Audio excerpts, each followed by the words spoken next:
Gujarat chamber of commerce and industries આયોજિત વાર્ષિક expo gate 2026ના ઉદ્ઘાટન કાર્યક્રમમાં આપણી સૌની સાથે મંચ ઉપર ઉપસ્થિત Gujarat chamber of commerce and ઇન્ડસ્ટ્રીઝના પ્રેસિડેન્ટ શ્રી સંદીપ એન્જિનિયર, ક્રેડાઈના national president Shri Shekhar Patel, Gujarat chamber of commerce and ઇન્ડસ્ટ્રીઝના senior vice president Shri Rajesh Gandhi, ADC બેંકના chairman Shri Ajaybhai Patel, Gujarat chamber of commerce and ઇન્ડસ્ટ્રીઝના સેક્રેટરી શ્રી સુધાંશુ મહેતા, ટોરેન્ટ પાવરના વાઇસ ચેરમેન અને મેનેજિંગ ડિરેક્ટર શ્રી જિનલ મહેતા, ચેમ્બરના વાઇસ પ્રેસિડેન્ટ શ્રી અપૂર્વ શાહ, ખજાનચી શ્રી ગૌરાંગ ભગત, સેક્રેટરી શ્રી બિપેન્દ્રસિંહ જાડેજા, આમંત્રિત સર્વે મહાનુભાવ, પ્રેસ મીડિયાના મિત્રો, સૌને મારા નમસ્કાર. સવારે 9 વાગે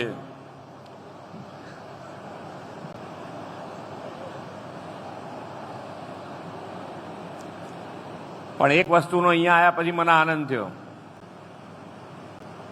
કે ઠંડક ખૂબ સારી છે.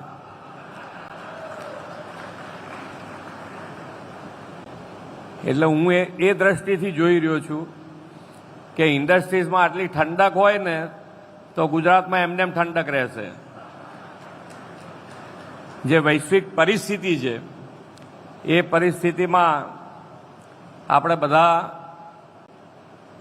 અવેર છીએ કે ભાઈ હવે પરિસ્થિતિ અત્યારે જે સર્જાઈ છે ભવિષ્યમાં શું થઈ શકે શું ના થઈ શકે એ બધાથી આપણે જાણકાર છીએ. પણ આપણને બધાને એક મોટો ને પાક્કો વિશ્વાસ છે કે માનનીય વડાપ્રધાન શ્રી નરેન્દ્રભાઈ છે એટલે આપણા રસ્તા સારા ને સારા જ નીકળવાના છે, કોઈ તકલીફ નહીં પડે. અને અત્યાર સુધીને એ પ્રમાણે આપણે આગળ વધી ગયા છીએ.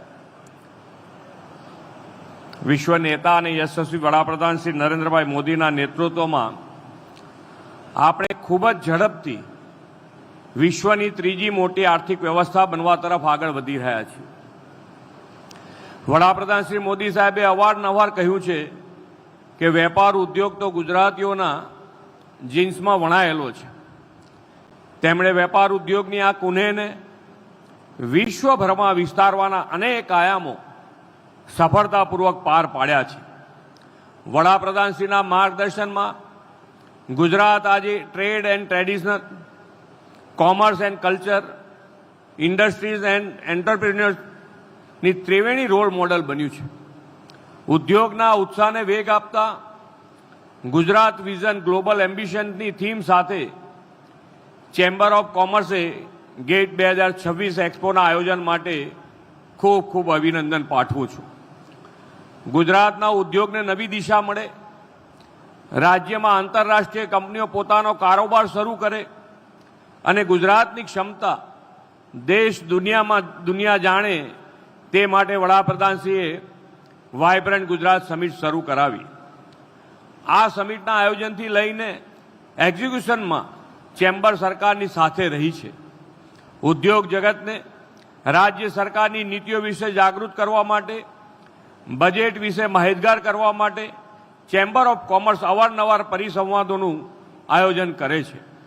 વડાપ્રધાન શ્રી નરેન્દ્રભાઈ મોદીના નેતૃત્વમાં ગુજરાત પોલિસી ડ્રીવન સ્ટેટ બન્યું છે અને સરકારને પોલિસી મેકિંગમાં ગ્રાઉન્ડ રિપોર્ટ અને ફીડબેક આપવાનું ખૂબ જ મહત્વનું કામ ચેમ્બરે કર્યું છે. ઉદ્યોગના પ્રશ્નો સરકાર સુધી પહોંચાડીને એક પ્રકારે તમે ઉદ્યોગ જગત અને રાજ્ય સરકાર વચ્ચેના મહત્વના સેતુ બન્યા છો. સૌનો સાથ, સૌનો વિકાસ, સૌનો વિશ્વાસ અને સૌના પ્રયાસ મંત્રને ગુજરાતે 100% સાકાર કર્યો છે. વડાપ્રધાનશ્રીની વિઝનરી લીડરશીપમાં આપણે રેડ ટેપિઝમ નહીં, રેડ કાર્પેટિઝમની કાર્યશૈલી વિકસાવી છે. ઇઝ ઓફ ડુઈંગ બિઝનેસને સતત વેગ મળે તેવો પ્રોએક્ટિવ અભિગમ અપનાવ્યો છે. આદરણીય વડાપ્રધાનશ્રીએ વિકાસ માટે ઉદ્યોગોને આત્મનિર્ભર બનાવવા પર ખાસ ભાર મૂક્યો છે અને તેના પરિણામે નક્કર ઔદ્યોગિક વિકાસ થયો છે.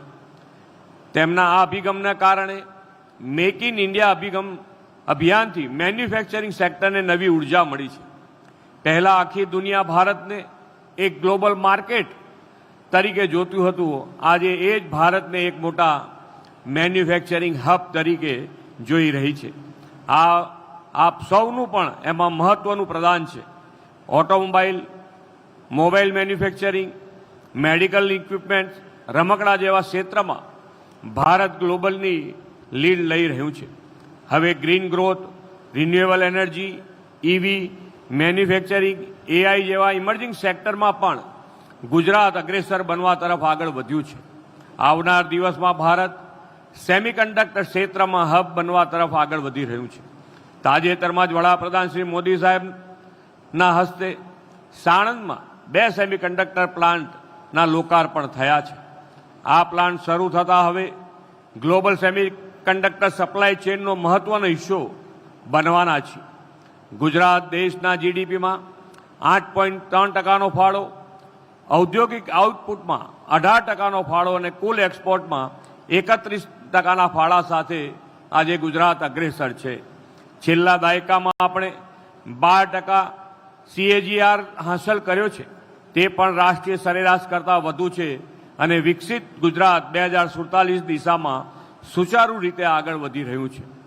ઉદ્યોગ, વેપાર ઉદ્યોગ જગતની સક્રિય ભાગીદારી આ વિકાસ યાત્રામાં રહી છે અને આવનાર સમય પણ રહેશે એવો મને વિશ્વાસ છે. વડાપ્રધાનશ્રીના વિકસિત ભારતના નિર્માણમાં સંકલ્પની સિદ્ધિ માટે અર્નિંગ વેલ, લિવિંગ વેલના મંત્ર સાથે વિકસિત ગુજરાત 2047 રોડમેપ તૈયાર કરનારું આપણું ગુજરાત દેશનું પહેલું રાજ્ય છે. આ રોડમેપમાં આપણે 2047 સુધીમાં રાજ્યના અર્થતંત્રને $3.5 ટ્રિલિયન સુધી લઈ જવાનું લક્ષ્ય રાખ્યું છે. એ માટે પણ આપ સૌનો પરિશ્રમ અને સહયોગ રાજ્ય સરકાર માટે પ્રેરણા બનશે.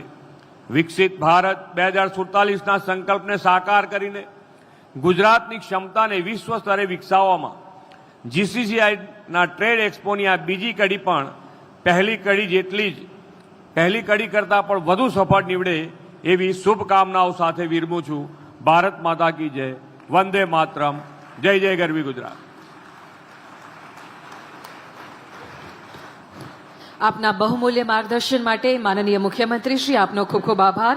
And now it's time